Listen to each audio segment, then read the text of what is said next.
หลังจากเลิกงานบ่ฮู้ว่าสิเฮ็ดหยังกินทุกคนทักทายสบายดีทุกคนมื้อนี้หลังจากเลิกงานก็มาตำบักหุ่งสู่ทุกคนกินเนาะทุกคนเนาะเบิ่งคลิปไปนำกันเด้อจ้าทุกคนตำบักหุ่ง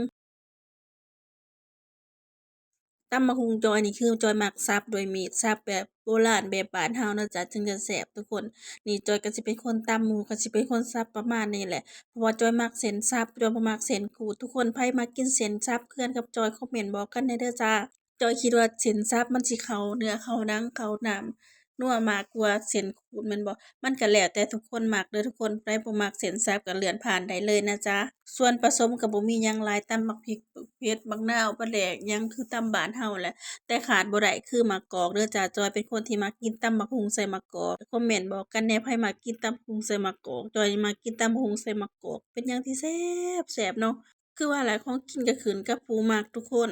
ไผมักก็เฮ็ดแนวนั้นเนาะคือจอยมักตำบักหุ่ง ใส่หมากกอกเจ้าก็สิใส่หมากกอกอยากบอกว่าแซ่บๆใส่ตอนปลาแดกนำได้นี่ทุกคนอันนี้รอบดึกเด้อจ้านี่รอบเที่ยงคืนนะตำบักหุ่งหลังจากเลิกงานกันมาแล้วก็มานั่งเฮ็ดกินแนวนี้ไผเนาะมักเฮ็ดกินคือกันกับจอยเนาะเฮ็ดกับข้าวหรือว่าเฮ็ดกับข้าวกินเองทุกคนไผเฮ็ดงานกรุงเทพมักกินเฮ็ดกับข้าวกินคือกันกับจอยคอมเมนต์บอกกันนั่นเด้อจอยคิดว่ามันประหยัดทุกคนแม่นบ่มันก็ถูกปากของเฮาแม่นบ่เฮามักแนวใดเฮาก็สิเอาแนวนั้นแม่นบ่จ๊ะ